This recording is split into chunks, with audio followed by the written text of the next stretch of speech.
Hola, ¿qué tal? Soy Diego, su profesor de la asignatura de Estructura Socioeconómica de México. Les había prometido algunos resúmenes de las clases pasadas para que ustedes pudieran tener acceso a los contenidos de las clases, digamos, de una forma más rápida, porque si es, las grabaciones de las clases no quedan tan bien, luego no se escucha tan clara mi voz y un poco eso. Ya me atrasé un poco, ya le debo 2 semanas de resúmenes. Voy a intentar sintetizar todo lo que vimos. Y realmente todavía no empezamos con los contenidos de la materia. Estamos haciendo como una presentación histórica de cómo surgen las condiciones de los temas que vamos a abordar después con más cuidado. Entonces, un poco hablamos de cómo nace el capitalismo y cómo nace la modernidad. Empezamos hablando sobre cómo eran las condiciones en la Edad Media. Estaban estos pequeños feudos en donde una persona estaba a cargo de grandes extensiones de tierra y los campesinos, digamos, tenían que rendirle un tributo a estas personas, como también que tendrían que darle un diezmo a la iglesia. El sistema, digamos, estaba teológicamente organizado de esta manera: el rey, la iglesia y los campesinos. Había muy poca movilidad social realmente. Un campesino iba a ser toda su vida campesino probablemente, a menos de que se hiciera un monje, así por casualidad, pero era también muy difícil entrar a los monasterios. Era necesario aprender a leer y estas cosas, ¿no? Em, ya existían universidades, por cierto, esto no lo mencioné en la Edad Media. La universidad es una invención medieval. Em, sí, un poco, pocas personas tienen acceso a la educación. También, los reyes tienen acceso, o la aristocracia tiene acceso a esta educación. Pero en general, sí, digamos, la cosmovisión de la Edad Media implicaba un orden, social. Este, eh, Incluso también la idea de volverse rico para los campesinos era imposible de pensar desde el punto de vista religioso, porque implicaba esto de la usura, de desear más, y digamos, estaba como relacionado con el pecado, ¿no? Surgen dos acontecimientos muy, muy grandes en realidad que cambian los paradigmas, y uno es el descubrimiento de América, que por un lado pone en tela de juicio la forma en que se había pensado al hombre. Es decir, la iglesia ya tenía como una idea bien originada de que el hombre tenía 4000 años de existencia. Había venido de Adán y Eva y todo esto, y encontrar a personas que vivían de forma tan distinta y que sí no tenían nada que ver con nosotros, pues sí les trajo varios cuestionamientos. Incluso se llegaron a preguntar si los nativos americanos tenían alma, es decir, si realmente eran humanos o eran bestias. Bueno, al final el Vaticano terminó tomando la resolución de que sí, en efecto, los americanos tenemos almas, no somos bestias. Y esto en realidad no significó que nos trataran de forma más humana en realidad.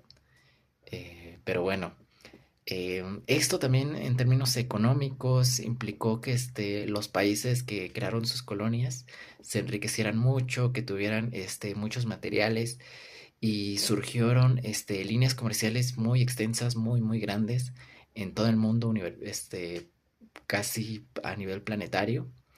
Em, entonces, sí, esto eleva, digamos, la capacidad de algunas personas económicamente, de los comerciantes, y esto lleva poco a poco a que se busquen nuevas formas de hacer más eficiente las cosas. Por otro lado, al mismo tiempo surge este movimiento de reforma dentro de la iglesia por Lutero, que bueno, él va y pega unas tesis criticando la iglesia, criticando la usura de la iglesia, esto de cobrar por las absoluciones y en general estas cosas, y crea un nuevo espíritu, digamos. Max Weber es un sociólogo que señala como esta confluencia entre el espíritu del protestantismo y el espíritu capitalista, digamos, para crear una nueva ideología. El protestantismo sí implicaba esto de que una persona, si le iba bien económicamente era porque Dios lo quería, ¿no? Porque hacía las cosas bien, de alguna manera. Entonces, estas personas se fueron a América, empezaron a vender, a comprar, sobre todo a desplazar a los nativos americanos que vivían ahí, y sí crearon un país que es una industria en realidad. Entonces surgen así las primeras ciudades industriales, surgen las máquinas a vapor, las personas del campo empiezan a acercarse a la ciudad, y un poco esto, nace una nueva estructura, también nacen los estados modernos, nace la democracia representativa, poco a poco los estados con las monarquías se ven desplazadas, aunque siguen existiendo monarquías, por ejemplo en España, en Inglaterra, pues su poder ya no es tan importante como lo era en la Edad Media, ¿no? Este, mm, un poco eso, también voy a meter lo que vimos en la segunda sesión, qué sucede en México a partir de la revolución. Bueno, les contaba que antes de que llegaran la colonización, en México existía una organización social muy propia y que quizás sobrevive, digamos. Es el Calpulli, que se traduce como gran familia o algo así. Y sí son como un grupo de muchas personas que comparten y trabajan un mismo terreno. No necesariamente son familiares, pero sí se cuidan entre ellos y hacen esto de repartir lo que produce la tierra, ¿no? Este, no sé si puede ser como bueno, no voy a adelantar, ahorita les comento qué es lo que sucede. Este, luego, cuando llega la colonización, estas tierras son apropiadas por los colonos, se crean haciendas y se crean estructuras de poder en donde pocas personas tienen los beneficios de la tierra y muchos indígenas trabajan para ellos sin, pues en condiciones realmente miserables. Un poco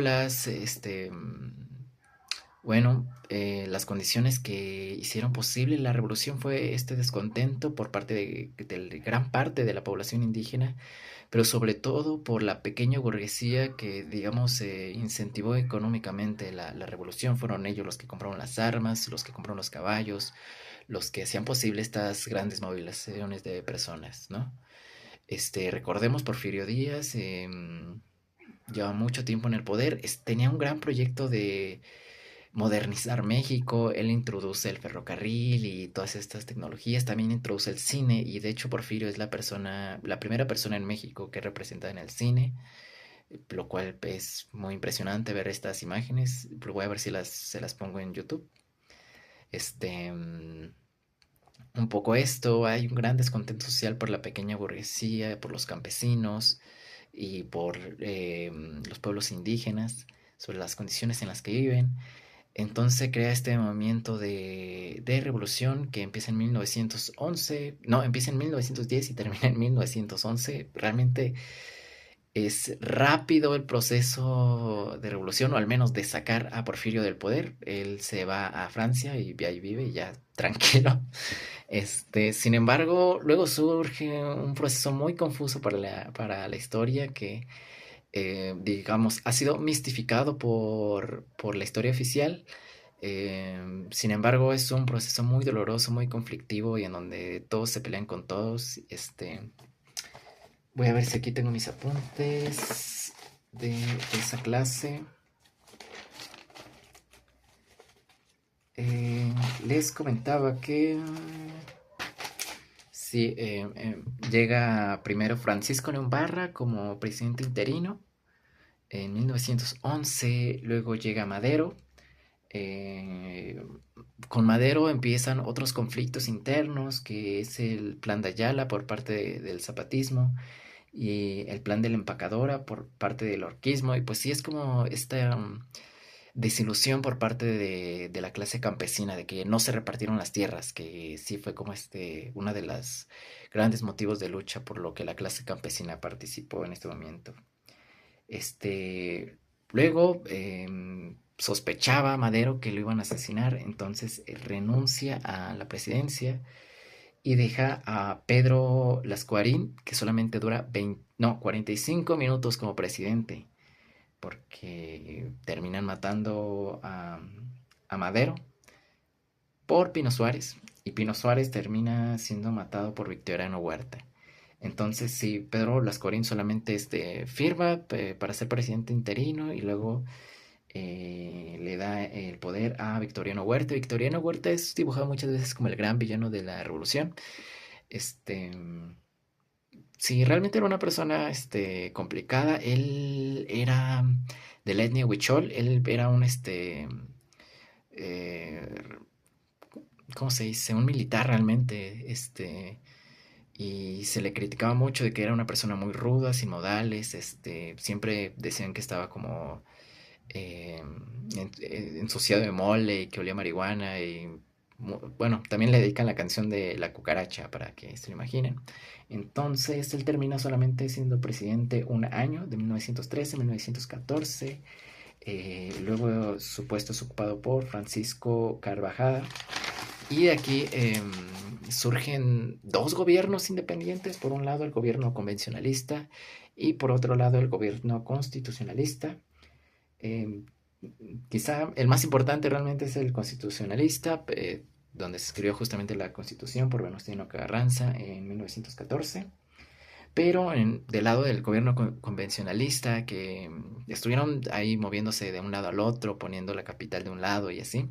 Pero ahí estaba José Vasconcelos, que es uno de los grandes personajes. Vamos a hablar de él un poquito después.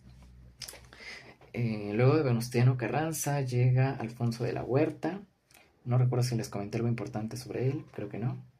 Y después de Adolfo de la Huerta llega Álvaro Obregón. Había puesto que... bueno, para este momento México tenía muchos problemas con Estados Unidos porque Estados Unidos tenía muchos negocios aquí, muchas petroleras. Entonces, sí, lo que hace Obregón es prometer de que ya va a haber una estabilidad para que puedan trabajar estas petroleras. Entonces, sí, hasta estos se llaman acuerdos de Bucareli, en donde sí se hacen concesiones petroleras, un poco esto.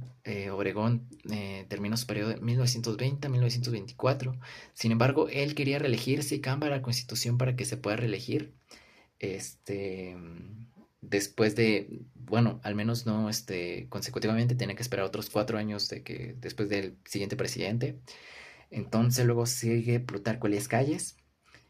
Plutarco Elías Calles es un personaje muy importante para este periodo. Cuando Plutarco Elías Calles termina su periodo, Obregón termina muerto en circunstancias extrañas. Realmente no se sabe si fue un atentado político o solamente fue el atentado de una persona.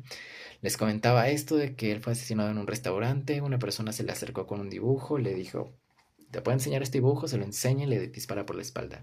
Se conserva curiosamente el dibujo y es un dibujo muy bonito realmente. Es como que muy raro pensar que el asesino realmente se puso a dibujar tranquilamente antes de asesinarlo. Pero bueno, Plutarco Elías Calles em, sigue gobernando a través de otros presidentes. A este periodo se le llama el maximato, justamente porque a Plutarco Elías Calles se le llamaba el máximo general, algo así, no sé. Se los dije bien en la clase y ahí lo busquen ustedes, por favor. Pero bueno, durante este periodo empiezan las guerras cristeras, que es un periodo en donde el gobierno, digamos, quería quitarle el poder a la iglesia, le quitaba terrenos, les quitaba algunas iglesias realmente, mientras que lo que hacía la iglesia, digamos, de forma contestataria, era cerrar escuelas y cosas así. Fue una guerra realmente violenta y un poco sin sentido realmente. Este, mm, bueno, quizá lo más importante de Plutarco Elías Calles es que funda el Banco de México. Con esto, digamos, hay más condiciones económicas, sobre todo para que México pueda endeudarse. Y si era realmente necesario tener esta deuda para poder reconstruir México, digamos. Es apenas en este periodo en que se empiezan a reconstruir las carreteras, se empiezan a reconstruir escuelas y todas estas cosas que eran necesarias. Entonces, aquí vuelve a entrar José Vasconcelos, que llega con este proyecto de universidad, crea la UNAM, crea este lema de, por, por mi raza hablará el espíritu. Antes era por mi raza hablará el Espíritu Santo, entonces era como muy teológico. Y sí, un poco lo que pensaba José Vasconcelos era que nuestra raza, es decir, la unión de la raza nativa americana con la europea y con la africana, iban a crear una nueva raza de alguna manera que iba a ser superior a todas las demás razas y que íbamos a conquistar el mundo. Un poco eso, realmente así lo dice. No sucede. Y bueno, nos quedamos en esta parte un poco, les pedí que hicieran su línea de tiempo y nos quedamos como en esta situación de conflictos petroleros, de conflictos con Estados Unidos, una dependencia económica y pues ya la clase de mañana vamos a ver qué sucede después, ¿vale? Bueno, sí, cuídense mucho y los veo el lunes. Bueno, olviden eso.